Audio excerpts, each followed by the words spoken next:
पूरे घर के जो टूट-फूट है, घर मकान किस तरीके से तोड़ा है, छत तोड़ दी है, मतलब उसका एक चम्मच तक नहीं छोड़ा उन्होंने। कहीं न कहीं पुलिस सहयोग के बलबूते पर वो इस पीड़ित परिवार को परेशान और प्रताड़ित कर रहे थे। इस प्रदेश में ना तो कांग्रेस पार्टी की सरकार में और ना ही भारतीय जनता पार्टी की सरकार में, ना तो दलित सुरक्षित है, ना आदिवासी सुरक्षित है, ना हमारी बहन-बेटियाँ सुरक्षित हैं।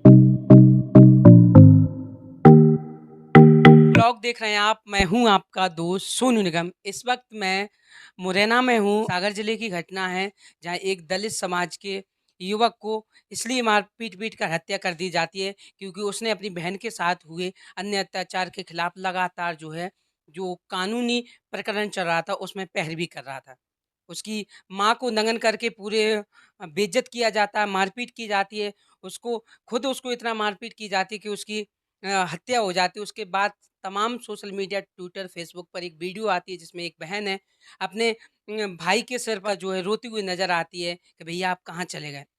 जब ये वीडियो लगातार वायरल हुआ तो लोग जानना चाहते थे आखिर ये वीडियो कहाँ का है?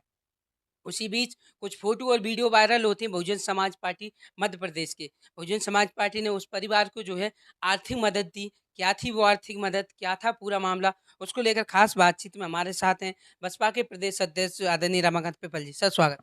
धन्यवाद भाई। सर क्या घटना थी? लगातार सोशल मीडिया पे आपके और तमाम जो आपके पदाधिकारी उनके फ़ोटो वायरल हो रहे हैं। एक परिवार को आप आर्थिक मदद देते नज़र आ रहे हैं। देखिए, पूरे प्रदेश में भारतीय जनता पार्टी का शासन है और इनकी सरकार में आए दिन दलितों, आदिवासियों, गरीबों के ऊपर अन्य अत्याचार चरम सीमा पर हो रहे हैं। बहन-बेटियों के साथ बलात्कार, छेड़खानी के मामले बड़े पैमाने पर हो रहे हैं और इसकी एनसीआरबी की रिपोर्ट भी कहती है कि हर 3 घंटे में एक बहन-बेटी के साथ कोई न कोई अन्य अत्याचार, बलात्कार, उनकी हत्या होती है। उसी कड़ी में अभी हाल ही में 24-25 की रात में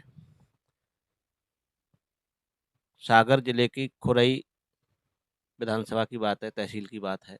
वहाँ पे एक गाँव में नौनागिर बरोदिया, वहाँ एक पीड़ित परिवार रहता था, जिसको दलित परिवार, अहिरवार समाज का परिवार या कहें कि संत शिरोमणि गुरु रविदास महाराज जी के अनुयायी, उनकी बच्ची के साथ 2 साल पहले छेड़खानी हुई, गाँव के दबंगों ने और सरपंच और उनके बच्चों ने की।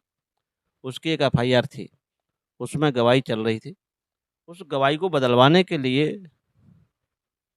मुल्ज़िम लोग दबाव बना रहे थे। तो ये बात पीड़ित परिवार ने उनकी नहीं मानी, बोले हम मान-सम्मान के साथ समझौता नहीं कर सकते। आपने हमारे साथ गलत किया है तो इसकी आपको कानून सज़ा देगा। चूँकि वो भारतीय जनता पार्टी के दबंग मंत्री हैं भूपेंद्र सिंह, उनके कहीं न कहीं इशारे पर और उनके कहीं न कहीं पुलिस सहयोग के बलबूते पर वो इस पीड़ित परिवार को परेशान और प्रताड़ित कर रहे थे।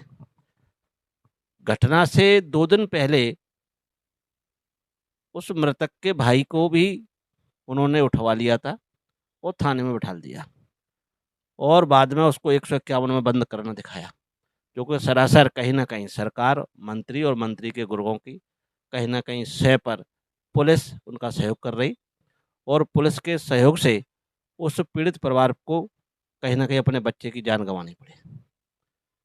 24-25 की दरमियानी रात में हमलावर इकट्ठे होकर आते हैं और पूरे घर की तोड़-फोड़ करते हैं। जैसा कि हमारे पास वीडियो आया उसमें हमने देखा, फिर जब हमने स्वयं जाकर कल माननीय बहन जी के निर्देश पर पूरा प्रदेश का प्रतिनिधिमंडल पीड़ित परिवार से मिलने घटनास्थल पर पहुंचता है और उस परिवार से मिलकर पूरे गांव की स्थिति को भी समझता है।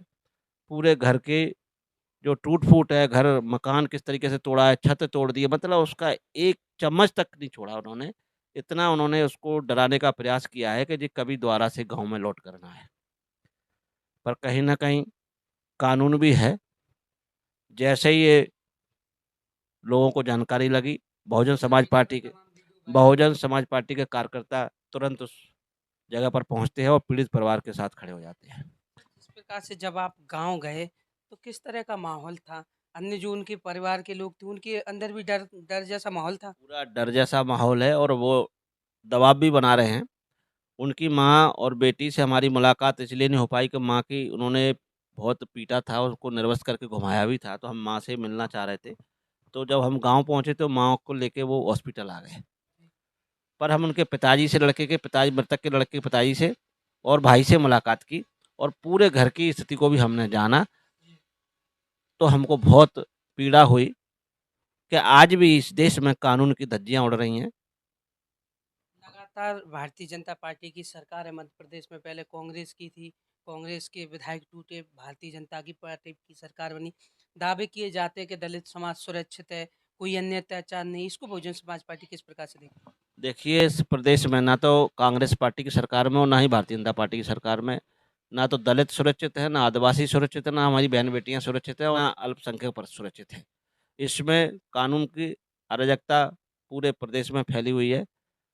चरम सीमा पर अन्याय, अत्याचार, शोषण, बलात्कार, हत्या जैसी घटनाएँ, जघन्य अपराध घटित हो रहे हैं, जिसमें आपने देखा होगा हाल ही में सीधी में एक आदिवासी भाई के सिर के ऊपर पेशाब करता हुआ, वो भी भाजपा का नेता, सबको वायरल वीडियो के माध्यम से देखने को मिला। जिससे कहीं न कहीं मध्य प्रदेश की जो इज़्ज़त है या उनकी छवि है, वो शर्मसार करने वाली पूरे देश के सामने आई है। और जी। वही सवाल यहाँ पे खड़ा होता है कि एक तो उन्होंने एक 18 साल के उसके बेटे को हत्या कर दी पीट-पीट कर और उसकी माँ को निर्वस्त्र करके घुमाया, तो ये भी पूरे प्रदेश में शर्मसार करने वाली घटना है। और इसकी माननीय बहन कुमारी मायावती को जैसे ही हमने संज्ञान में माननीय रामजी गौतम जी के माध्यम से, माननीय डॉक्टर सुचित्रा जी के माध्यम से माननीय बहन जी तक पहुँचाया, तो माननीय बहन जी ने तुरंत ट्वीट भी किया और बहुत सख्त ट्वीट किया। भूपेंद्र सिंह मंत्री को भी हिदायत दी, सरकार को भी हिदायत दी और उस अमानवीय घटना की कड़े शब्दों में निंदा भी की। और हम माननीय बहन जी के निर्देश पर पीड़ित परिवार से मिले और उस परिवार को न्याय दिलाने के लिए बहुजन समाज पार्टी प्रतिनिधिमंडल ने पूरी ताकत के साथ अपने कार्यकर्ता समर्थकों के साथ राज्यपाल महामहिम राज्यपाल महोदय के नाम कलेक्टर को ज्ञापन भी सौंपा, जिसमें उस परिवार को 50 लाख की सहायता राशि, एक परिवार को नौकरी और उसकी सुरक्षा। और सबसे बड़ा जो हमने पॉइंट रखा कि जब तक इसकी फास्ट ट्रैक में सुनवाई नहीं हो जाती है, तब तक इस पीड़ित परिवार की सुरक्षा की गारंटी सरकार की बनती है, क्योंकि ये लोग जब इनके इतने हौसले बुलंद हैं, तो दोबारा से भी इनके हौसले ऐसे आगे बढ़ सकते हैं। इसलिए इनको कड़ी से कड़ी सज़ा मिले और पीड़ित परिवार की अच्छे से सख्त ऐसी सुरक्षा की जाए कि कोई भी उनका परिंदा भी पर नहीं मार पाए। सर, जिस प्रकार से लगातार कांग्रेस, बीजेपी लाडली बहना योजना, लाडली सम्मान योजना चला रही है, तो सुरक्षा की बात क्यों नहीं कर रही है? इसके लिए बहुजन समाज पार्टी क्या करेगी आगे? लाडली बहना योजना, नारी सम्मान योजना, सिलेंडर कम में देना, ये सिर्फ़ आपके स्वाभिमान के साथ खिलवाड़ है। आपके मान-सम्मान के साथ खिलवाड़ है, आपके मौलिक अधिकारों को ख़त्म करने का षड्यंत्र है। लाडली बहना योजना में ये 1000 रुपए दे रहे हैं कांग्रेस वाले, नारी सम्मान योजना में 1500 रुपए दे रहे हैं। दूसरी तरफ उन्हीं बहनों को नंगवस्त करके घुमाया जा रहा और है। सुनिए, अब एक तरफ इनको दे रहे हैं, दूसरे इनके बच्चों को पढ़ाने की कोई बात नहीं कर रहे। या इन माँ-बाप ने अपने बच्चों को कर्जा लेकर पढ़ाया है, तो उन बच्चों के रोज़गार की कोई बात नहीं कर रहे हैं। और जिन बहनों बेटियों के साथ अन्याय अत्याचार हो रहा है, आप उसी बहन को 1000 रुपए भी दे रहे हो और उसी बहन के साथ दबंग लोग उसको निर्वस्त्र करके घुमाने का काम कर रहे हैं। तो ये आपका दोहरा चरित्र ठीक नहीं है। और एक तरफ आप संत श्रोमणी गुरु रविदास महाराज जी का भव्य मंदिर सागर में बनाने की बात करते हो और उन्हीं के अनुयायी के ऊपर आप अत्याचार करवाते हो। तो बहुजन समाज पार्टी इसके लिए कंधे से कंधा मिलाकर पीड़ित परिवार के साथ खड़ी है और हमसे जितना बना हमने वहाँ सहयोग भी किया और उनकी लड़ाई लड़ने के लिए अपनी सहयोग राशि क्या थी सर? लोग जानना चाह रहे हैं। सहयोग राशि पार्टी की ओर से 50,000 रुपए की दी गई थी। जिससे कि पीड़ित परिवार अपना जो तबीयत खराब है या कुछ दवाई दारू या अपने लिए खाने-पीने का कुछ राशन, हालाँकि आगामी समय में कुछ और मदद होगी? आगामी समय में बहुजन समाज पार्टी, अभी चुनावी माहौल है और उसको परिवार को जो भी समस्या होगी उसके लिए हमने कार्यकर्ताओं की एक टीम तैयार कर दी है। चाहे उनकी 164 के बयान हो या कोर्ट के मामले में उनकी कोई मदद हो और वैसे भी अगर दबंग लोग उनको परेशान करेंगे तो हमने अपने नंबर उनको सर्कुलेट कर दिए हैं। किसी भी समय पे कोई भी घटना घटती है, आप तुरंत हमारे कार्यकर्ताओं को बताएँ, बहुजन समाज पार्टी तत्काल आपके पास पहुँचेगी और आपको डरने की ज़रूरत नहीं है। जो भी अपराधी कितने भी दबंग बने रहे, बहुजन समाज पार्टी बड़े से बड़े अपराधी को भी सलाखों के पीछे और कड़ी सजा दिलाने में सक्षम है। माननीय बहन जी इस बात के लिए जानी जाती है। तो ये थे हमारे साथ खास बातचीत में रमाकांत पिपल, जो कि प्रदेश के अध्यक्ष। लगातार जिस प्रकार से सागर की जो घटना हुई थी उसको लेकर प्रतिक्रिया दी है, और जिस तरह से लगातार सोशल मीडिया पर कुछ फोटो वायरल हो रहे थे किस तरह से आर्थिक मदद की, इसको लेकर भी हमने सवाल की। कांग्रेस बीजेपी को लेकर जब सवाल किया गया तो साफ तौर पर उनका उनका कहना था कि मुद्दों से भटकाया जा रहा है। एक तरफ दलित समाज के उत्थान की बात की जाती है, वहीं दूसरी तरफ दलित समाज पर जो है बड़े पैमाने पर अत्याचार हो रहा है। आप देख रहे थे सोनू ब्लॉग, मैं हूँ आपका दोस्त सोनू।